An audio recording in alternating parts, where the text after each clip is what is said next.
What's up, y'all? Tomorrow is Friday, and that means just one thing with the daily workouts, and that is it is Get Swole Friday. So if you've been with the daily workouts for a while, you pretty much already know what the deal is. But if you are new, and we have hundreds of new people every week that join the daily workouts community, Get Swole Friday, every week we finish off the week with just a giant upper body, feel good pump to finish off the week. And I always use the reference all the time. It's kind of like workout dessert, right? Throughout the course of the week, we've got our cardio Wednesday, we've got our squats and our deadlifts, the challenge Mondays, all the different things that we're doing and working our tails off. And then on Friday, right, something to look forward to. We always finish the week with a lift like tomorrow. We've got some bench press and some chin ups, some shoulder presses, and all that good stuff. So let's just go ahead and talk about tomorrow.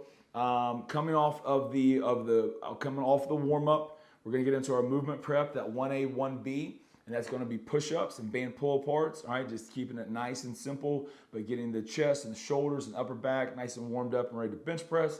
On bench, we're gonna be hitting sets of 8, very similar to how we did yesterday with deadlifts. Right, just to get some nice volume in and some nice hypertrophy work in. Then we're going to get into seated dumbbell shoulder press, and we're going to superset that with chin-ups. And chin-ups are essentially just underhand pull-ups, right? Underhand, palms facing you pull-ups.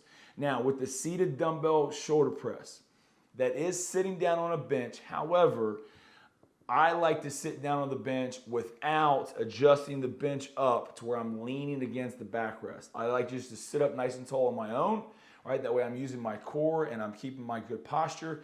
I think that when people incline that bench all the way up and then I want to lean against it, that people exaggerate that too much. They get way too lean, they get way too arched, and it puts just unnecessary strain on the low back. So sitting on a bench, however, just keep it flat, sit down, and press overhead. Now, the next exercise, the chest supported dumbbell rows, now we are going to incline that adjustable bench up 30, 45 degrees, chest down, head up over the edge of the bench, still keeping that nice good posture, and we're gonna hit our chest supported rows there. Superset that with just some good old school side raises, and then finishing off with some arms.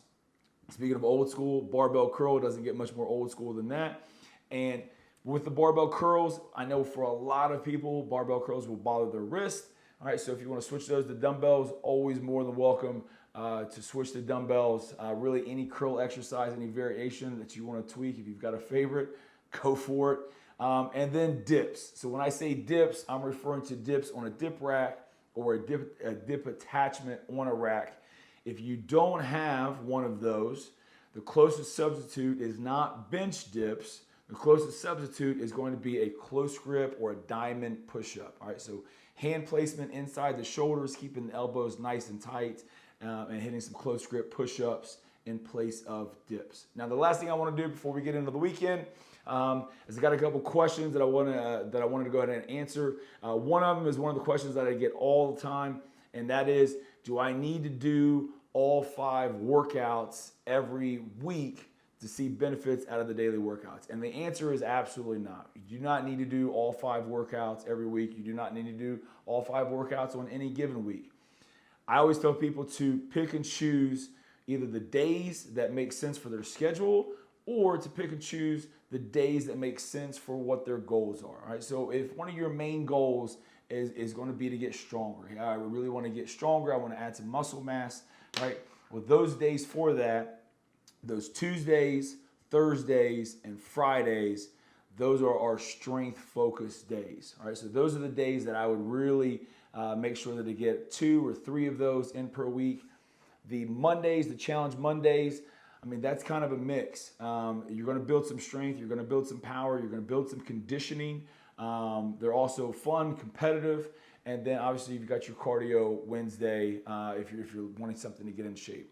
So pick and choose what works for you based upon your goals, based upon your schedule. And then there's plenty of people that will do 5 days one week and they'll do 3 days the next week. So just figure out what works for you, but you definitely do not need to hit all 5 days every week to see benefits out of the daily workouts. And the next question I got was, hey coach, I used to get your emails in my inbox. All right, I don't get them in my inbox anymore. I don't know what happened.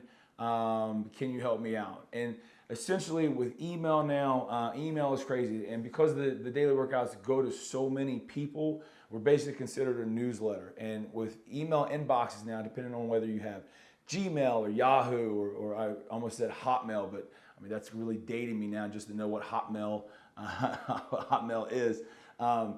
But emails can go in your primary inbox, but they can also end up in like a promotions tab or a social tab, or even sometimes it just goes straight to spam. So what I would recommend if you're not seeing them in your primary inbox is, one, you can go in, if it's in, say, your promotions tab, go into your promotions tab and just drag it over to your main primary inbox. And usually that tells the email service provider, that usually tells your email, your Gmail, whatever it is, hey, this is where I want this email coming from this particular sender. And a lot of times that will do the trick. The other thing that you can do that I always ask for people to do with my welcome email is just reply to the email. And it can be anything. You can just reply yes, or you can reply thanks, or you can reply whatever you want. And you replying back to that email also sends a signal to Gmail or Yahoo, whoever, hey, I want this in my inbox. So if you're seeing your emails not always show up where you're expecting them to show up, I would go in and check some of your other tabs and some of your other folders and making sure those emails aren't ending up somewhere else. All right. But that's all I got. Have a great Friday. Have a great weekend. And I will see you guys on Monday.